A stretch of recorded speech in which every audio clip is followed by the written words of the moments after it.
සමන්තා චක්කවාලේසු අත්‍රා ගච්ඡන්තු දේවතා සද්දම්මං මුනි රාජස්ස සුනන්තු සග්ග මොක්ඛදං ධම්මස්සවන කාලෝ අයං බදන්තා ධම්මස්සවන කාලෝ අයං බදන්තා ධම්මස්සවන කාලෝ අයං බදන්තා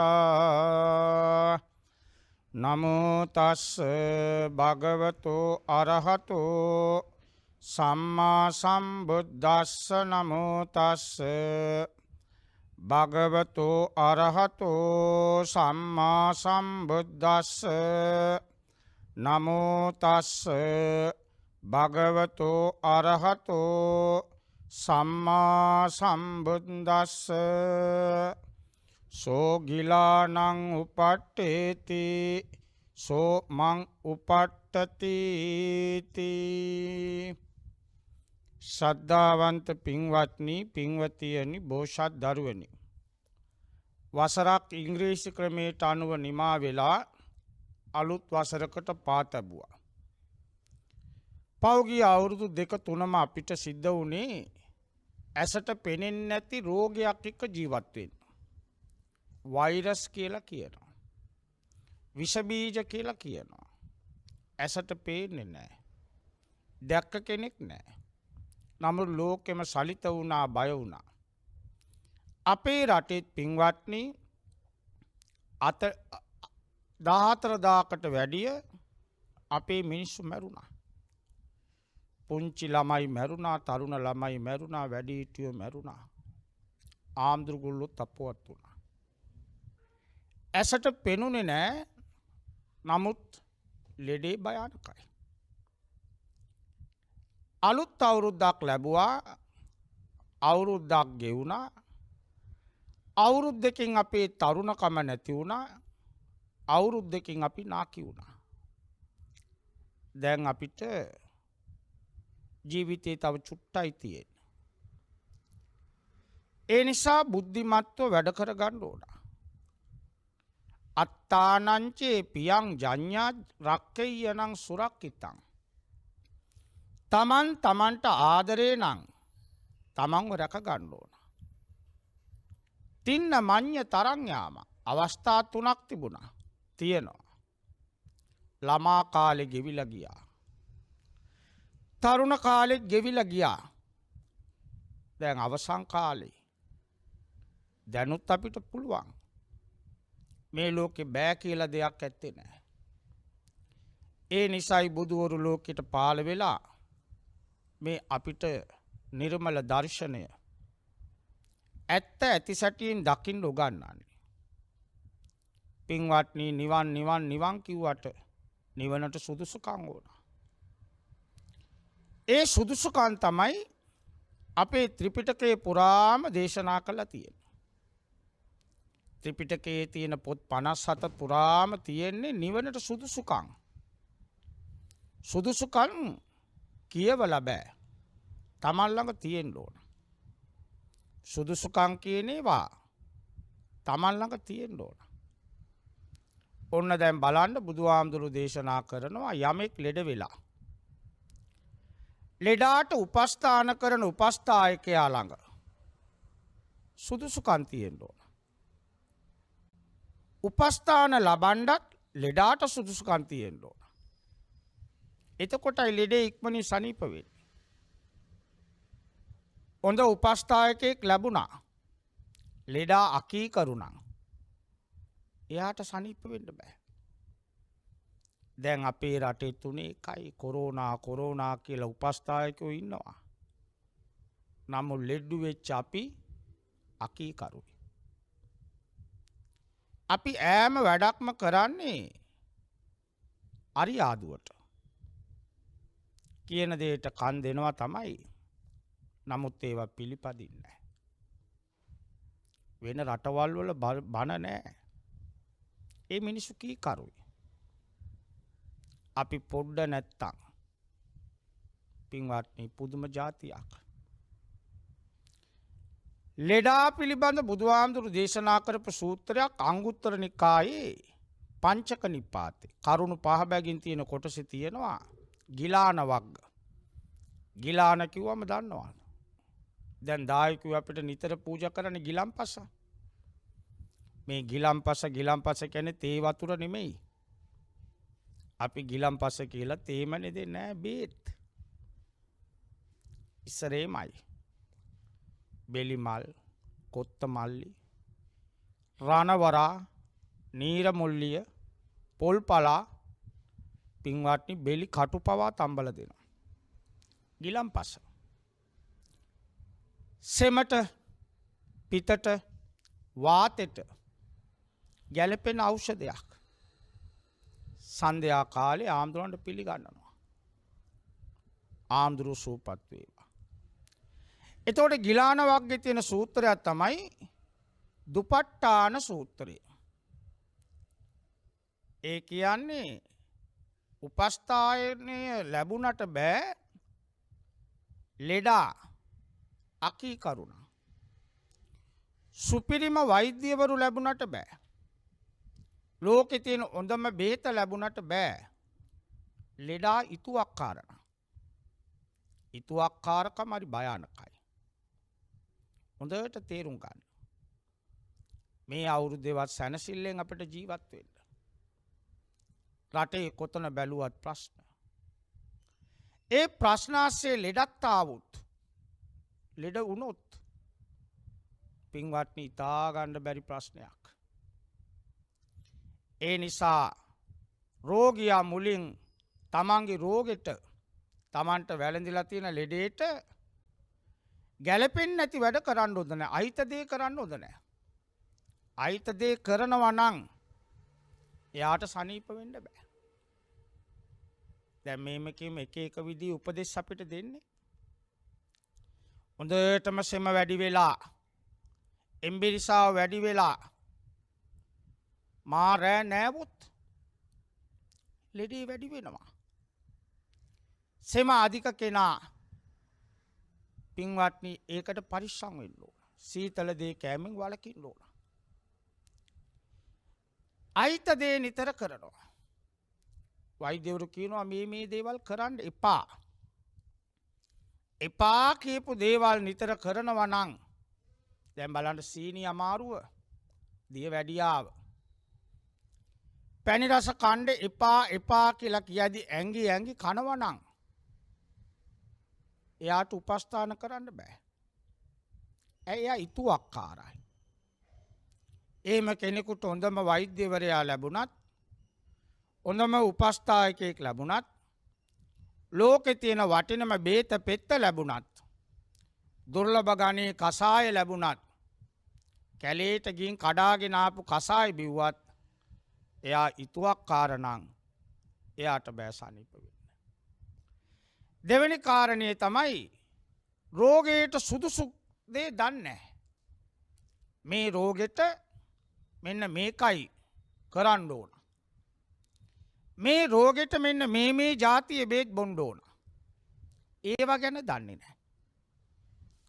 පින්වත්නි මේ ලෝකේ තියෙන මේ හැම එකක්ම බෙහෙත්. දැන් බලන්න කැලේ සත්තු වැඩි වුණා මේ පූසෙක් බලන්න. ඌ දොස්තර ළඟට යන්නේ නැහැ අපි උස්සන් ගියොත් මිසක. ඌට ලෙඩ ඇදුණා මූ කුප්පමේනියාවල මුල් කනවා. බලන්න ඌ අඳුන ගන්න ඇති. අර පිට්ටනියේ තනකොළ ගස් කොච්චර තිබුණත් එයා කුප්පමේනියා ගා අඳුනනවා. කවුරුත් කඩලා දුන්නා නෙමෙයි. එයාම කඩාගෙන ඇවිදින් මුල උඳට විකනවා. විකලා අන්තිමට වමනේ දානවා. ඔන්න බලන්න ඌ වමනේ කරනවා. ඌ දන්නවා මේ බේතක් මට. පූසෙක්. තිරිසනෙක්. උන් දන්නවා බේත්. කැලේ ඉන්න සත්තුත් එහෙමයි. උන්ට යම් ආබාධ ආවම අපි උන් එක්ක ඉඳලා නැහැනේ අපි දන්නේ නැහැ. නමුත් උනුත් බේත් ಜಾති පාවිච්චි කරනවා. ඒ නිසා Tamanට ඇති වෙලා තියෙන ලෙඩේට හොඳ දේ දැනගන්න ඕන. දැන් බලන්න කොරෝනා තාම අපිට ආවේ නැහැ. අත සෝදපන් කිව්වා මේක සෝදන්න ඕන. අත සෝදන්න. මීටරයක දුරින් ඉන්න මීටරයක් නෙමෙයි මීටර් දෙකක් දුරින් හිටියත් කමක් නැහැ. නිතරම මේ මුඛවාඩමක් දාගන්න. නාය වාගන්න. නිතර ඇඟපත සෝද ගන්න, පිරිසිදු කර ගන්න. මේවා අපි කරන්න ඕන. ඒවා අපි දන්නවා. දන්නවා වුණාට අපි කරන්නේ නැහැ. අන්න ලෙඩේ වැඩි වුණා. අවුරුද්දට නටන්න එපා කියලා කිව්වේ තරහට නෙමෙයි. මීට කලින් කවදාවත් අපිට තාංචි දැම්මේ නැහැ. කවදාවත් කිව්වේ නැහැ අවුරුදු සමරන්න එපා කියලා. ඇයි මේ දැන් කියන්නේ? තත්ත්වය භයානකයි. ඒ නිසා රෝගෙට ඉතදේ නැත්තම් රෝගේ සනීප වෙන්න ඕන දේ දැනගන්න ඕන. තුන්වෙනි කාරණාව තමයි ප්‍රතිකාර නොකිරීම. සමහරු හරි පණ්ඩිතයි. ඕකට ඕන නැහැ. අරියයි කියලා බේත් බොන්න මේ බණ කියන මමත් එමයයි. වෛද්‍යවරු බේත් දුන්නට බොවිත අපි බොන්නේ නැහැ. කම්මැලි අමතක වෙනවා. ඒ මුණාම ලෙඩේ වැඩි වෙනවා. වෛද්‍යවරුන්ගේ උපදෙස් පිළිපදින්න ඕන. ප්‍රතිකාර කරන්න ඕන. ප්‍රතිකාර නිසි වේලාවට කළොත් සමහර ලෙඩු බේර ගන්න පුළුවන්. ඔය සමහරු කියන්නේ පැයකට කලින් ගෙනාව නම් බේරන්න තිබුණා. සමහරු ලෙඩේ වැඩි වෙනකන් ඔය ගොඩේ බේතක් කර කර නිකන් ඉන්නවා දන්නෝ වාගේ. සමහරු බේත් වලට බයයි. ඒ නිසා ලෙඩේ දරුණු වෙනවා. නියපොත්තෙන් කඩන්න තියෙන දේට අන්තිම පොරවෝන වෙනවා.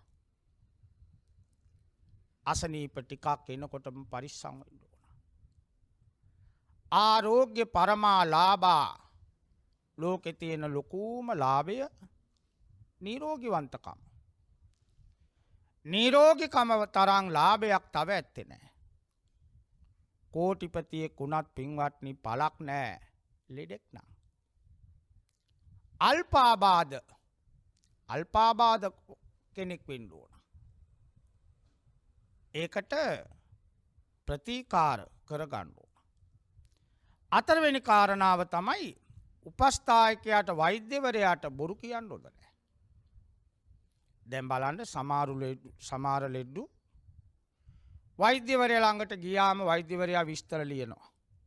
අනෝ වයස කීයද? සමහරු බොරු කියනවා. ඇත්ත වයස කියන්නේ නැහැ. වරදක්. වයස කියන්න ඕනේ මොකද මාත්‍රා ගණනටයි බේත් දෙන්නේ. බොරු වයසක් කිව්වා මේ බේත අපිට පත්‍ය වෙන්නේ නැහැ. ඇයි මාත්‍රාව අඩුයි නැත්තම් වැඩි? ඇත්ත වයස කියන්න ඕන. ශරීරයේ ලෙඩ ගැන කියන්න ඕන. මට මෙන්න මේකයි දැන් තියෙන්නේ. මට දැන් මේ අසවල් තැනක කියනවා. මට දැන් මුත්‍රා එක්ක ලේ යනවා. මට වැසිකිලි කරගන්න බෑ. සමහරු ලැජ්ජාවට නොකිය ඉන්නවා. ඇත්ත කියන්න ඕන. ඇත්ත කිව්වම තමයි උපස්ථායකයට ලේසි, වෛද්‍යවරයාට ලේසි මෙයාට මේ ලෙඩේට බේත දෙන්න. බොරු කියනකොට වෛද්‍යවරයා දන්නේ නැහැ. ඇත්ත කතා කරන්න ලෙඩේ සනීප කරගන්න. ඔය සමහරවිට සමාජ රෝග ඇදුණා. සංගවන්න හොඳ නැහැ, බේරෙන්න පුළුවන්. ඇත්ත කියන්න ඕන. එතකොටයි ප්‍රතිකාර. සත්‍ය දිනයි. ඇත්ත කතා කරලා ගන්න බේතෙත් තියෙන බලයක්. දැන් බලන්න බුදුරජාණන් වහන්සේ ඇත්තම කතා කරපු නිසා නේද අපි පිරිත් කිය ඒතේන සච්ච වජ්ජේන ලෙඩාට කියන්නේ. බුදුහාඳුරන්ගේ මේ සත්‍ය වචනයෙන් සබ්බ රෝග විනාශාය. ඔබේ සියලු රෝග දුරු වේවා. ඔන්න බලන්න ඇත්ත වලට බලයක් තියෙනවා. පස්වෙනි කාරණාව තමයි වේදනාව ඉවසන්න බැරි කම. මේ බණ කිව්වට අපිටත් බෑ. සමහර වේදනා තියෙනවා දරුණු වේදනා. ඉවස ගන්න බෑ. දැන් බලන්න බඩගින්න ලෙඩක්. බඩගින්න නැමැති ලෙඩේ ඉවසන්න ඕන බඩගින්න ඉවසගෙන ඉන්න ඕන. දැන් බලන්න පුංචි කාලේ මාන කරපු පොඩි නමලා දාවල 12 ඉඳලා ඊළඟ දවසේ එළි වෙනකම් බඩගිනි. ඉවසනවා. කෝපි ටිකක් වළඳලා. චතු මధుර චුට්ටක් වළඳලා. උන්වහන්සේලා පාඩම් කරනවා. බඩගින්න ඉවසන්න ඕන. මේ අවුරුද්දේ කණ්ඩ ලැබෙයිද නැද්ද දන්නේ නැහැ. ඉවසිලිවන්තව දැන් ඉඳලා පුරුදු වෙන්න ඕන. පිපාසය ඉවසන්න ඕන. ඒ කල්ලෙඩක්. සා පිපාස. සමහරුන්ට බඩගිනි ඇදුනම ඉවසිල්ල නැතුව යක්කු වෙනවා. ගෙදර කෑ ගන්නවා. අම්මා තාත්තට බයිනවා. බඩගිනි. අනේ ඉවසන්න ඕන. කන්ති කියන්නේ ඉවසීම පාරමිතාවක්. පොඩ්ඩක් ඉවස ගන්න ඕන. මල මුත්‍රා කිරීම ලෙඩක්. ඒවත් ටිකක් ඉවසගෙන ඉන්න ඕන.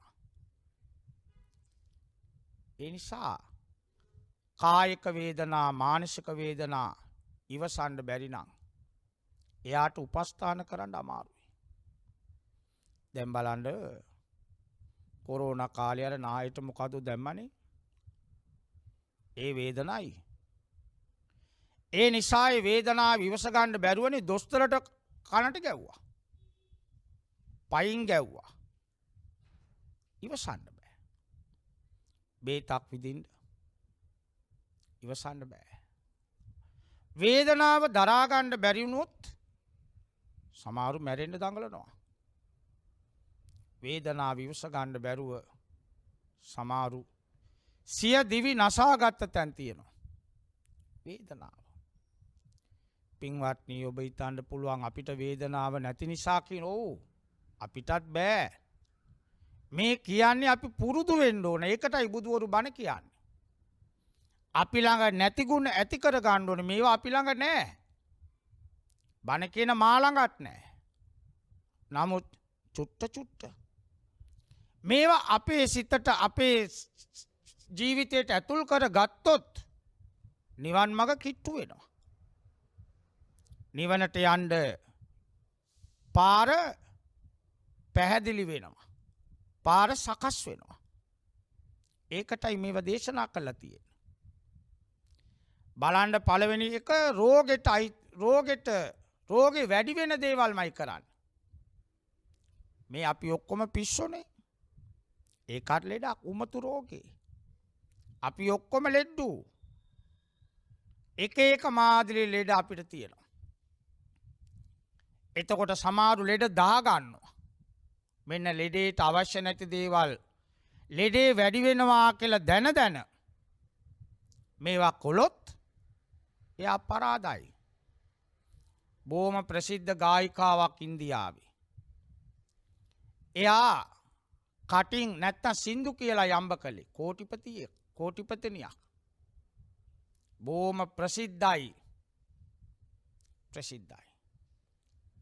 සම්මාන පිට සම්මාන ගත්ත කෙනෙක්. මෙයාව දවසක් ජනමාධ්‍යයේ විශාල උත්සවයකදී මෙයාව ජනමාධ්‍ය සම්මුඛ පරිසාකච්ඡාවක්. ලේසියෙන් එන්නේ නෑ ජනමාධ්‍යයට. එදා මෙයාව ගෙනල්ලා විශාල පිරිසක් එකතු වෙලා මෙයාට සින්දුවක් දෙකක් කියන්න කිව්වා. මෙයා ලස්සනට කිව්වා. ඔක්කොම නිකන් වසී වෙලා ආගෙන හිටියා. ඊළඟට මෙයාගෙන් ප්‍රශ්න අහනවා. ඔබ ඔය තරම් වයසට ගිහිල්ලත් ඔය කටහඬ රැකගන්නේ කොහමද? එතකොට මෙතුමිය කියනවා මම හරි ආසයි කෑම ಜಾති කන්න. ඉන්දියාවේ නෙන්නම් කෑම තියෙන්නේ. සමහර කෑම තියෙනවා මම ජීවිතේට එක සැරේයි කාලා තියෙන්නේ. සමහර කෑම කාපු ගමන් රැට කෑවොත් උදේට කටහඬ නැහැ. සොර එන්නේ නැහැ. තාලෙට ගන්න බෑ. එතකොට මං කල්පනා කරන ඊයේ මම මොනවද කෑවේ? අසවල් දේ කෑවා. ඒකෙන් තමයි මේක උනේ. එහෙමනම් කොච්චර රස වුණත් කොච්චර ගුණ වුණත් මං ඒකයි කන්නේ නැහැ. කෑවොත් මගේ උගුරේ ප්‍රශ්න. ඔන්න බලන්න. ඒ ජාතිය දැන දැන මම කෑවම මට පාඩුයි. මෙච්චර දාස් සංඛ්‍යාත මිනිස්සු ප්‍රිය කරන මගේ කටාණ්ඩ නැති වෙනවා. ඒ නිසා මං අධිෂ්ඨානයක් කරගන්නවා. ආයිනං කොච්චර තිබුණත් කවුරු ගෙනල්ලා දුන්නත් චුට්ටක්වත් කන්නේ නැහැ. ඒ නිසා තමයි මෙච්චර කාලයක් මම මේ කටාණ්ඩ රැකගෙන ආවේ. අයිතදේ කරන්නේ නැහැ. අයිතදේ කොළොත් ලෙඩේ වැඩි වෙනවා. දැන් අපිට එක එක්කෙනා උපදෙස් දෙන්නේ ඔය ලෙඩේට ඕක කන්න එපා. දැන් මට මතකයි තරමක් දැනුගත් කෙනෙක්. එයාට ලෙඩක් තිබුණා. පොල් කන්න හොඳ නැහැ. උන්න බලන්න පොල් කිරි එයාට ඇලර්ජික් වෙනවා. නැත්තම් එයාට ඒක විසයි. ඒ නිසා මොකද කළේ? හැමදාම ගෙදර වතුරෙන් උයන්නේ පරිප්පු ඔක්කොම වතුරෙන්. කිරි දාන්නේ නැහැ. ඇයි මෙයාට කිරි දාලා කන්න දුන්නම ඇඟ ඔක්කොම කසනවා. ඉදිමෙනවා. දවසක් ගෙදර කවුරුත් නැති වෙලාවක මෙයා මොකද කළේ? පොල් ගෙඩියක් ගෙන්නලා කිරි යොද්දක් හදලා පොල් සම්බෝලයකට හදලා මදිවට බත් ටික කෑවා. කාලෙකින් මේ කිරි ටිකක් කෑවා රසට පොල් කිරි. දැන් අපිට කියනවානේ පොල් කිරි විස නසනවා කියලා. නමුත් මෙයාගේ ශරීරයට පොල් කිරි විසයි. දැන් ඒකනේ ඔය උෂ්ණාධික කෑම කනකොට පොල් ටිකක් දාලා කන්නේ. දැන් බලන්න සුද්දා දෙල් ගෙනාවේ අපිව මරන්න. උෂ්ණයි. අපේ රටේ මිනිස්සු දෙල් තැම්බුවා පොල් දැම්මක් කෑවා විස කැපුණා. මේ මිනිස්සයානේ කෑවා. පිගානක් දෙකක්වත් කන්න ඇති. කාලා ටික වෙලාවක් ගියේ නෑ කසන්න පටන් ගත්තා. ඇඟ පුරාම ඉදිමෙන්න පටන් ගත්තා. ගෙදරින් ගියා එනකොට මෙයාට රෝගේ වැඩි වෙලා උස්සගෙන යනකොට මැරුණා. ඔන්න බලන්න. දැන් සමහරුන්ට තක්කාලි කන්න බෑ. ආසයි තක්කාලි කන්න කෑවොත් කසනවා. වම්බටු කන්න බෑ. දැන් මම මේ පන්සලට ඇවිල්ලා මුල් කාලේ කොටි ගාන කාලේ ආරක්ෂාව වැඩි කාලේ අපේ දේවාලේ පූජාව තියලා මම පළතුරු වට්ටියක් ඇව්වා ආරක්ෂක කණ්ඩායමකට. එතන හිටපු ලොකු මාත්තයා ඒව කෑවා. රෑ 12ට එකට මාව උන්න පොලිසියෙන් එක්කන් ඇඳ ආවා. මොකද ප්‍රශ්නේ? අර ලොකුම මාත්‍යා අන්නාසි කාලා. එයාගේ ඇඟ පුරාම කසලා රතු පාට වෙලා ලප දැම්ම. දොස්තර බේත් දුන්නම සනීප වුණා උදේ වෙනකොට. නමුත් එයාට අන්නාසි අගුණයි. ඔය එක එක්කෙනාට තියෙන අගුණ જાති. අපිටත් තියෙනවා. කණ්ඩ ආසයි. කෑවොත් භයානකයි. ඒකනේ දැන් පූසටේම කියන්නේ. කුඹලාව කෑවොත් විඳෝපන් කියලා. ඌ කුඹලාව කණ්ඩ ආසයි. කාපු වෙලේ ඉඳලා ඌට අමාරුයි. මිනිස්සු වෙච්ච අපි දැනගන්න ඕන මේ දේ මට අයිතයි. මේ වැඩේ කළොත් මං ඉවරයි. වැඩිය නිදි මරන්න හොඳ නැති කෙනා නිදි මරන්න හොඳ නැහැ. ඒ මොනොත් එයා ලෙඩ වෙනවා. ඒ වගේම ලෙඩේට සුදුසු දේවල් දැනගන්න ඕන. මේ කෑම සතියට සැරයක් කන එක ගුණයි. ඉස්සරේමයි. මාස 3න් 3ට විරේක දුන්නා. විරේක කළා. ඒකත් දොස්තර කෙනෙක්ගෙන් දැනගෙන කරන්න ඕන. දැන් අපේ ලොකු ආම්දුර නමක් අපවත් උනේ ලය විරේක කරලා. ඒ ආන්දුරන්ට ඒක කරන්න එපා කියද්දී ඒ ලොකු ස්වාමීන් වහන්සේ ගිහිල්ලා ලය විරේක කියන්නේ වමනේ යන්න බෙතක්. වමනේ වැඩියෙන් ගියා. ඊටුවට වඩා ගියා. සෙමයි යන්නේ කියලා බැලුවම මේක වමනේ කරලා අමාරු වුණා. අකාලේ අපවත් වුණා. ඒ නිසා අපි කරන වැඩ පිළිවෙලකට දන්නේ නැති කෙනෙකුගේ දැන් දොස්තර නෙමෙයි අපි එයා කියන විදියට කරන්න ඕන. දැන් බලන්න බේත් කොලේ ලියලා තියෙන්නේ. මේ බේත බොන්න ඕන වළඳන්න කලින්. එතකොටයි මේකේ ශක්තිය ලැබෙන්නේ.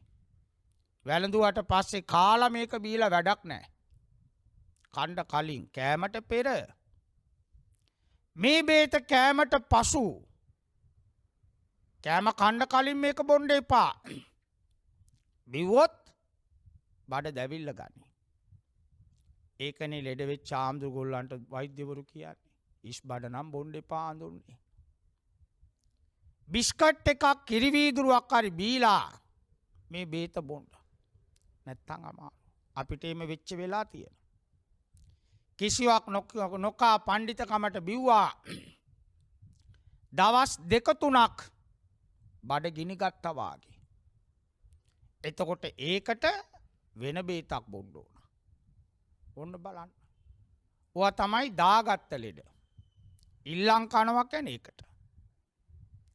පැය 6න් අයට මේක බොන්න ඕන. ලෙඩේ සනීප කරගන්න කැමති නම් පැය 6න් අයට ඒක බොන්න ඕන. මේක පැයෙන් පැයට බොන්න. එමනම් ඒක පැයෙන් පැයට බොන්න ඕන. ලෙඩේ සනීප කරගන්න ආස කෙනා ඒ සඳහා කළ යුතු වැඩ හොඳට තේරුම් ගන්න ඕන. උපදේශ පිළිපදින්න ඕන. ඊළඟ එක තමයි ප්‍රතිකාර කරගන්න ඕන. පින්වත්නි බලන්න බුදුහාමුදුරුවෝ අපිට දේශනා කර පැටි උදේ 9 මාර 10ට පැම්පාසු වෙන්න. අපි ඉතිච්ච වෙලාවට නානවා. අසවල් වෙලාවට වළඳන්න.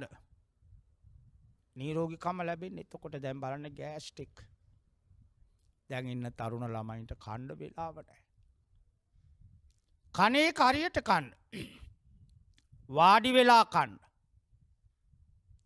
ඉටගෙනයි ඇවිදයි ඩ්‍රයිවිං කරයි බලන්න පාරේ කන ඇති. ඇයි වෙලාවට නිදන්නේ නැහැ. වෙලාවට නැගිටින්න බෑ. දවස මවුල් වෙලා වැඩ වැඩි. ඒ නිසා කෑම ටික කාර් එක පදින ගමන් බනිස් කකා යනකොට විෂ බීජ. ළමයින්ට කවා කාර් එක යනවා. ඇවිද කනවා. බුදුහාමුදුරුවෝ වදාළේ නිසි වෙලාවට දානි වළඳන්න. එතකොට නිරෝගී. නිසි වෙලාවට සැතපෙන්න හොඳ නිින්දක් ඕන. දැන් අද ළමයි ඔක්කොම බලන ඇස් යට කළු වෙලා. වෙලාවට නිින්ද නැහැ. රෑ 1-2 ෆෝන් එක අතේ ගේම් ගන්නවා. ඇති දෙයක්වත් නැහැ. ඕවට තමයි කාල කන්නි කියලා කියන්නේ. කාල කන්නි කියලා කිව්වේ වෙන දෙයක් නෙමෙයි. කාලේ කෑවා. කාල කන්නියා කියලා අපි බයින්නේ. නරක වචනයක් නෙමෙයි. අප්පමාද කියන එකයි. පරක්කු වෙනවා මේක. කාල කන්නි වෙන්න එපා. පින්වත්නි අපි වචන අද ගොඩාක් මිනිස්සු වරදවා හිතනවා. දැන් බලන්න ආච්චිට ආල් ගරාපන්. ඕක මාතලේ පැත්තේ යක්ක භාෂාව. ශ්‍රී ලංකාවේ යක්කුන්ගේ භාෂාව. හරි ලස්සනයි. මොකද්ද කියන්නේ? ආච්චිගේ කටේ දත් නැහැ.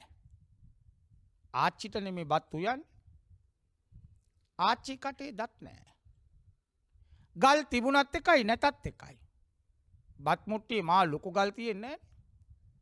ඒ නිසා බොරුවට ගර ඉන්න එපා පරක්කු වෙනවා. ඕක ලිපේ තියලා වරෙන් යන්න. ඕකට ඔය කියන්නේ. ඔය වචනේ කියවෙන්නේ එහෙමනේ බලන්න අපිත් එක්ක එකතු වෙච්ච ඇටි ආච්චිට ආල් ගරන්න තු යමන් බං යන්න එහෙමනේ කියන්නේ. පරක්කු වෙන්න එපා. අප්පමාදෝ අමත පදං බණ පදයක් ඔය කියවෙන්නේ. ඒ නිසා ඉතුවක්කාරකම් හොඳ නැහැ. ලෙඩ දාගන්න හොඳ නැහැ. උපස්ථායකයට ඇත්ත කියන්න ඕන. ලෙඩේ වැඩිද අඩුද? ඊයේ බීපු බේතට කොහමද වෙනසක් දැනෙනවද?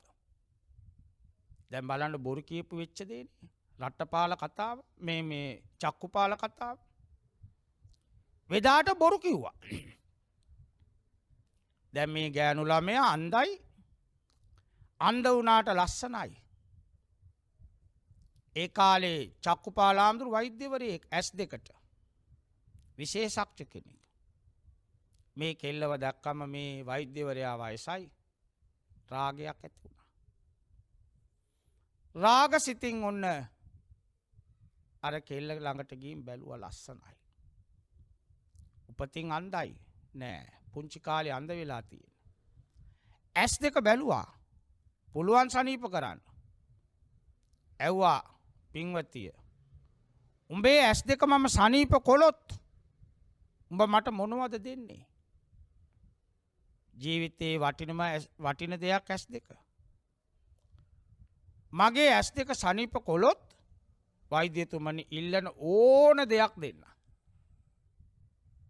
ඔය වචනේ හරි පරිස්සමෙන් කියන්න ඕන. ඔයා ඔය වැඩේ කොළොත් ඔයා ඉල්ලන ඕනම දෙයක් දෙන්නම්. ඇයිනම් පොරොන්දු කඩ කරන එක මනුෂ්‍ය ගතියක් නෙමෙයි. ඕනම දෙයක් දෙන්න. ඔය වචනේ තියෙනවා අමුතුම වේවේක. ඕන දෙයක් දෙන්න. වෛද්‍යතුමා සතුටු වුණා. බේත තියලා බැන්දා. එක දවසක් බේත තියලා බැඳලා ගැට ගාලා තියලා පාන්දර මල් පිපිලා ඉවරයි. සූර්යයා උදා වෙනවා. වෛද්‍යවරයා හරි සතුටින් ආවා. ඇයි? ඉල්ලන ඕන දෙයක් දෙන්න. ඇවිල්ලා ඇස් දෙක බැඳපු පටිය ගැලෙව්වා. ගලෝලා එමීට ඇස් දෙක අරින්න කිව්වා. මේ තරුණ කෙල්ල එමීට ඇස් දෙක ඇරලා බලනකොට ඉස්සරහා තිබුණේ ලොකු පොකුණක්. පොකුණේ යාගේ රූපේ පේනවා. නෙළුම් මල් පිපිලා තාරාවෝ යනවා. මේවා දැක්කම හරි සතුටුයි වටේට බැලුවා. ලෝකෙ කොච්චර ලස්සනද. බලාලා ඕම ඇරිලා බලනකොට වෛද්‍යවරයාව දැක්කා. කැතයි. ඔන්න බලන්න. අන්ධව හිටපු කෙනාට මොකක්වත් පෙනුනේ නෑ. ලස්සන පෙනුනේ නෑ. දැන් එයා බැලුවා කැතයිනේ. බයයි. මෙයා ලස්සනයි. පින්වතිය පේනවද? බොරුවක් කිව්වා.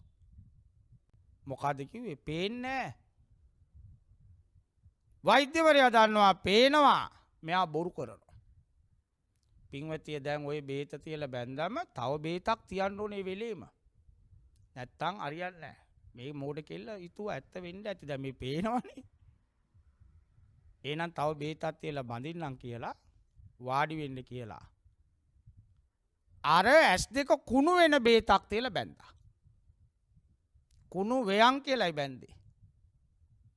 තියලා ගැට ගානකොටම දැවිල්ල ගත්තා පෙරලි කෑ ගැව්වා. ඇස් දෙක දිය වෙලා වාගේ එළියට ආවා. ඒ නිසා තමයි අපේ බුද්ධ ශාසනයේ මහාන වෙලා මාස 3ක් උග්‍ර සීලයක් පුරලා රහත් වෙනකොටම අන්ධ වුණා. මනෝ පුබ්බංගමා ධම්මා ඔය ගාථාව දේශනා කළේ ඔය ආම්දුරට ධම්මපදයේ 1. ඇයි කරපු අපරාධේ? වෛද්‍යවරයාට බොරු කියන්න හොඳ නැහැ. හරියට එකක් කියන තැන කියන්න ඕන ලැජ්ජ වෙන්න බෑ දොස්තර ළඟට. බලන්න අපි අපේ අම්මයි තාත්තයි අපේ මුළු ශරීරෙම දැකලා තියෙනවා. පොඩි කාලේ අපිව නිරුවතින් නෑවුවා වඩා අපි ටිකක් ලොකු වෙනකොට අපි අපේ අම්මට තාත්තට අපේ නිරුවත පෙන්වන්න කැමති නෑ ලැජ්ජයි. නමුත් දොස්තර ළඟට ගියා කාලිසම ගලෝපංකවම ගලවන්න එපා. සිවුර උස්සපංකවම උස්සන්න ඕන. ඇයි බේත් කරන්න යන්නේ? එතනදී ලැජ්ජ වෙලා ඇඹරිලා බෑ බේත් කරන්න. සනීප කරන්න. උපස්ථායකයට ඇත්ත කියන්න ඕනේ. කක් කියන්නේ කොතනද? ඔයා මොනවද කළේ?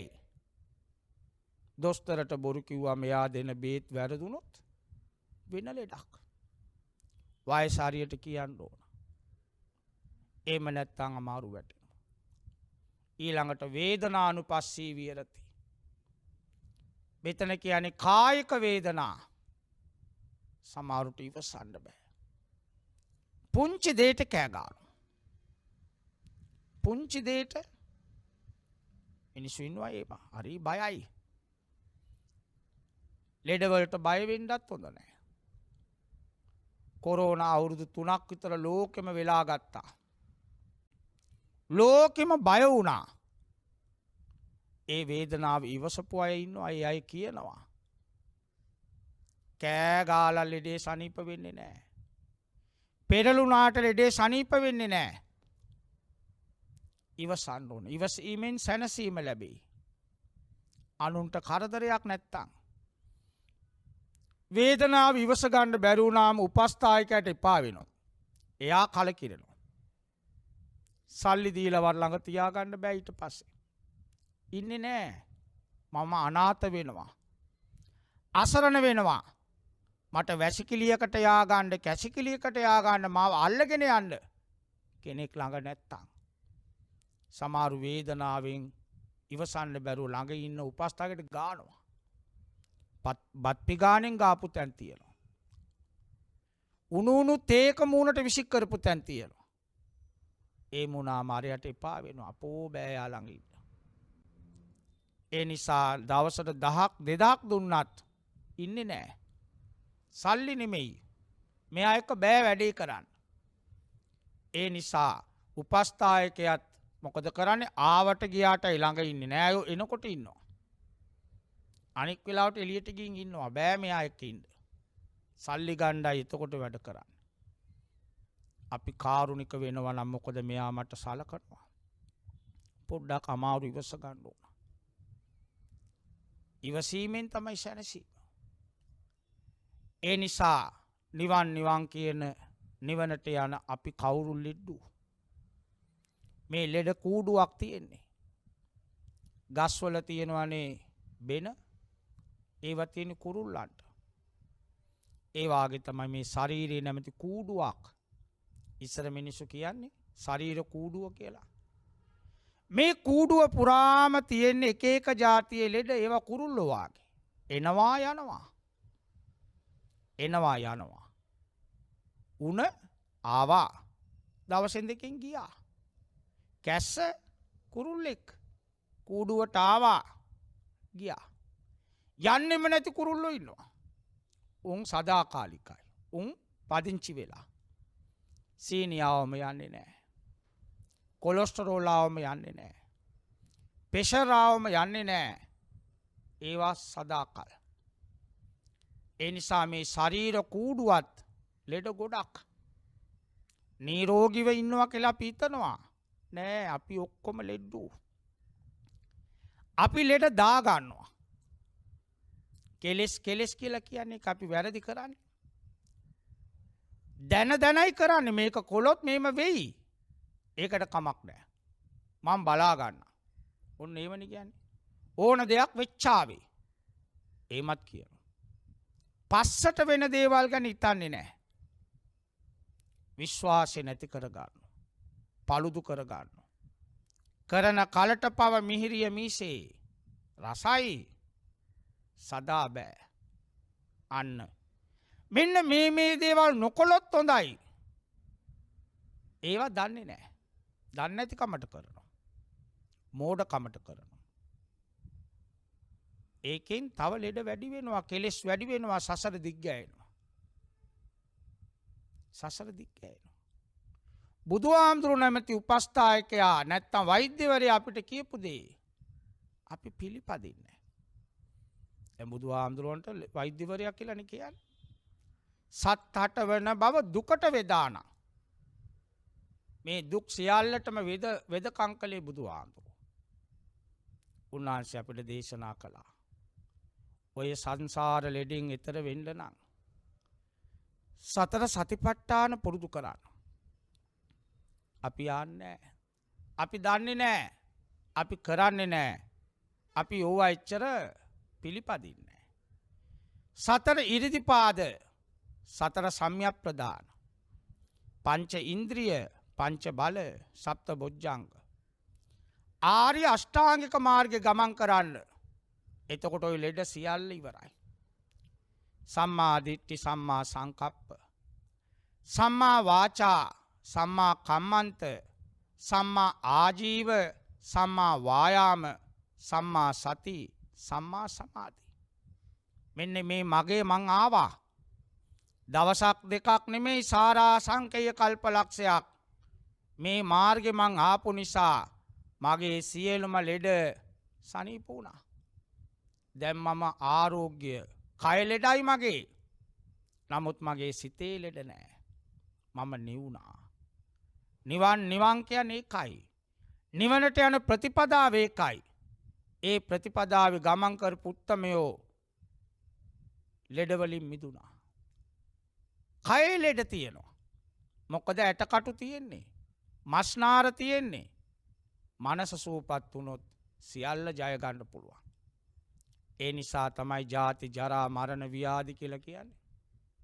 මේ ඔක්කොම වෙන්නේ දන්නේ නැතිකම නිසා. මුලාව. අවිජ්ජා පච්චය සංඛාරා. මේ සංඛාර කියන මේ ශරීර කූඩු ඇති උනේ දන්නේ නැතිකමටයි.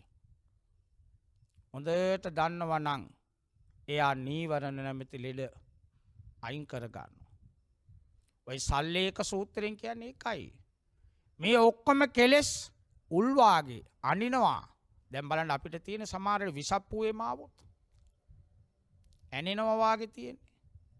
ඒ වාගේ කෙලෙස් කියන්නේ ඇනෙන දුක්.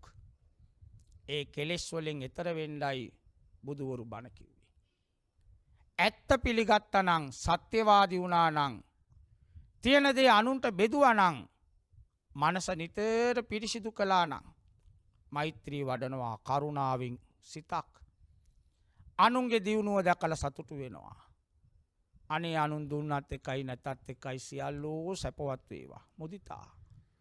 මේ ගුණධර්ම වලින් පිරෙනකොට එයා බැබලෙන කෙනෙක්, දීප්තිමත් කෙනෙක්, දෙලව ජය ගන්න කෙනෙක්. ඒ බඳු අයටයි බුදුවරු බණ කිව්වේ. එහෙමනම් පින්වත්නි, අද ඊටමත්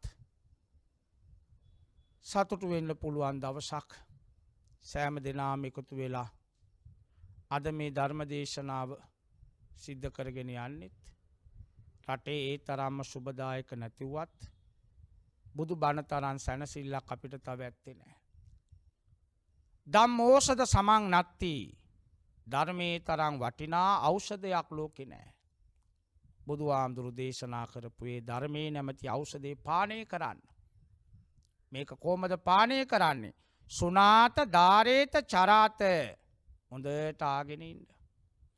ආගෙන හිටපු බණ ටික මතක තියාගන්න. මතකේ තියෙන බණට අනුවම ජීවත් වෙන්න. බණට පිටින් යන්න එපා. ධර්මයට විරුද්ධ වෙන්න එපා. ධර්මානුකූල වුණොත් ධම්මචර්යා ධාර්මිකව ඇසිරෙනවා නම් ධර්මයට අනුකූලව ජීවත් වෙනවා නම් එතනයි සැනසෙල්ල තියෙන්නේ.